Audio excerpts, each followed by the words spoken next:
ومن الناس من يعجبك قوله في الحياة الدنيا ويشهد الله على ما في قلبه وهو ألد الخصام وإذا تولى سعى في الأرض ليفسد فيها ويهلك الحرث والنسل والله لا يحب الفساد وإذا قيل له اتق الله أخذته العزة بالإثم فحسبه جهنم ولبئس المحاد۔ حضرات محترم، حج کا مختصر تذکرہ کرنے کے بعد وہاں پہ اللہ نے اہل ایمان کی دو قسمیں بیان کی تھی۔ ایک تو وہ جو نیک عمل کرتے ہیں لیکن صرف دنیا کی طلب کے لیے، اور انہیں اللہ نے ناپسندیدہ قرار دیا کیونکہ ان کا آخرت میں کوئی حصہ نہیں ہوگا۔ ہم یہ بات پڑھ آئے ہیں، اللہ فرماتے ہیں وَمِنْهُمْ مَن يَقُولُ رَبَّنَا آتِنَا فِي الدُّنْيَا وَمَا لَهُ فِي الْآخِرَةِ مِنْ خَلَاقٍ، جو نیکی صرف اس لیے کرتا ہے کہ اسے دنیا مل جائے تو میں دنیا تو اسے عطا کر دوں گا لیکن اس کا آخرت کے اندر کوئی حصہ نہیں ہوگا۔ وَمِنْهُمْ مَن يَقُولُ رَبَّنَا آتِنَا فِي الدُّنْيَا حَسَنَةً وَفِي الْآخِرَةِ حَسَنَةً وَقِنَا عَذَابَ النَّارِ، اور اس کا مطلب یہ بھی نہیں ہے کہ انسان دنیا کو بالکل ترک کر دے، بلکہ انسان دنیا کی طلب کے لیے بھی کوشش کرے لیکن مقصد اس کا آخرت ہونا چاہیے۔ کاروبار کرے، معاملات کرے، اللہ کو کوئی اعتراض نہیں، لیکن آخرت کو فراموش کر کے اگر انسان کرتا ہے تو اللہ کو یہ بات منظور نہیں ہے۔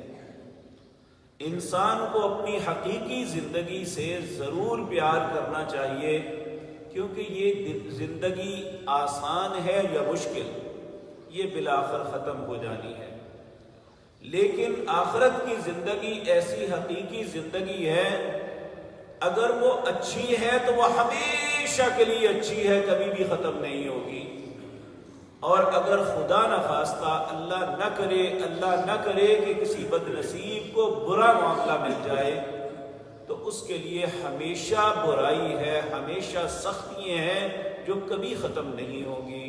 العیاذ باللہ، اللہ ہم سب کو اپنی پناہ میں رکھے۔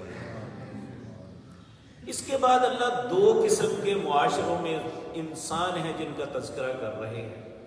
بظاہر تو یہ آیات اتری تھی ایک شخص کے متعلق جو مکے کے اندر بظاہر لوگوں کی نظروں میں بڑا اچھا تھا، اس کا نام تھا اخنس بن شریک۔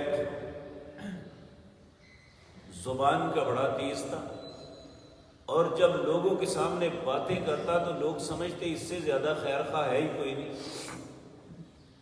لیکن یہ ایک حقیقت ہے کہ قرآن کسی خاص فرد کے لیے نہیں اترتا، یہ ایک کردار کو بیان تو کرتا ہے، اس سے مقصود ہر وہ شخص ہوتا ہے جو قیامت تک آنے والے وقتوں میں ایسا کردار ادا کرتا ہے۔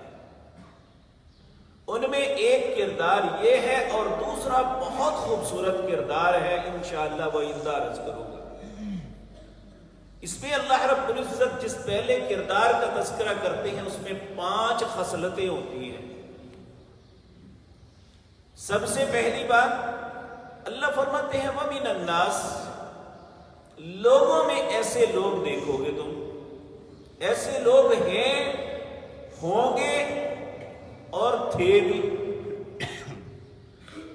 مَن يُعْجِبُكَ قَوْلُهُ فِي الْحَيَاةِ الدُّنْيَا، دنیا کے معاملات میں اتنی ان کی گفتگو خوبصورت ہوگی کہ انسان حیران رہ جائے گا۔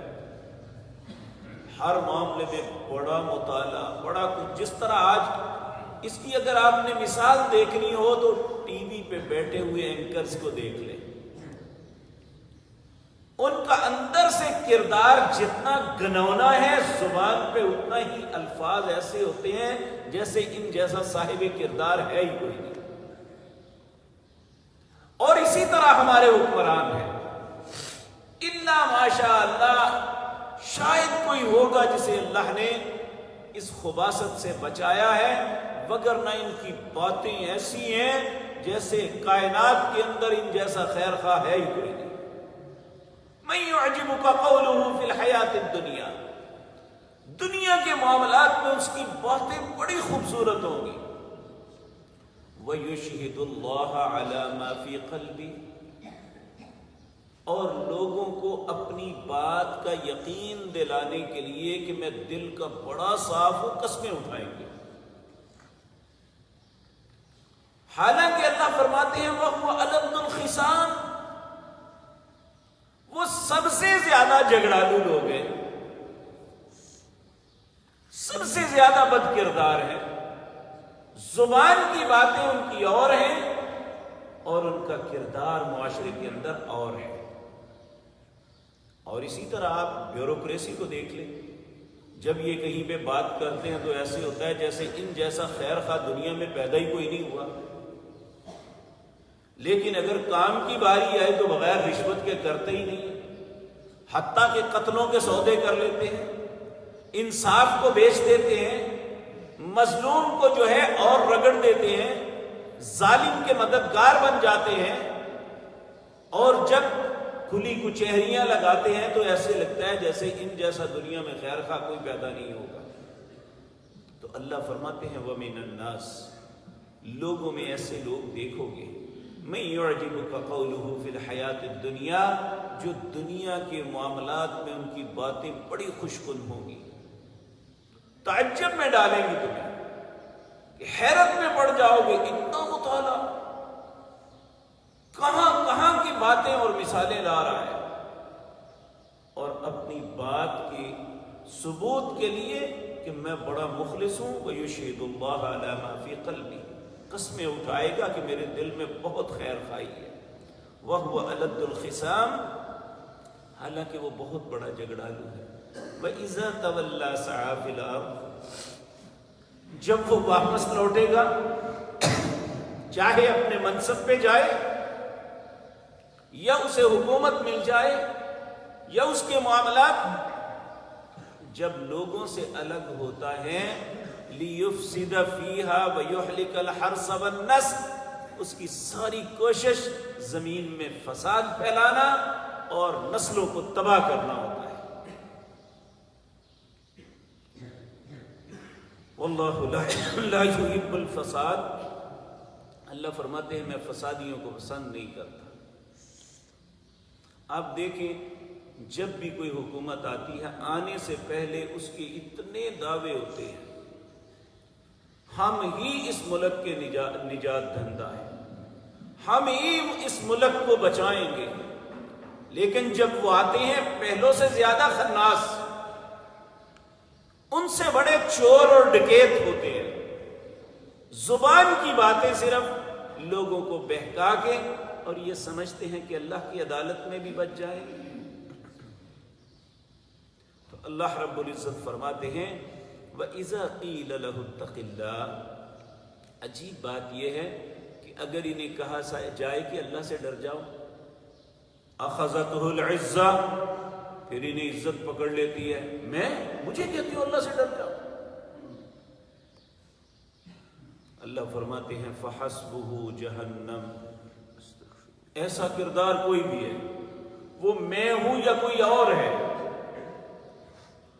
کوئی ایسا کردار ادا کرتا ہے، اللہ فرماتے ہیں فَحَسْبُهُ جَهَنَّمُ، اس کا ٹھکانہ پھر جہنم ہے.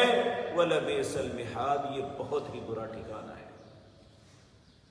اور یاد رکھیں انسان سمجھتا یہ اپنے آپ کو ہے کہ میں بڑا چلاک ہوں، میں بڑے بڑے لوگوں کو مطمئن کر لیتا ہوں، میں ایسے کر لیتا ہوں، میں پورے مجموع کو جو ہے ہلا کے رکھ دیتا ہوں.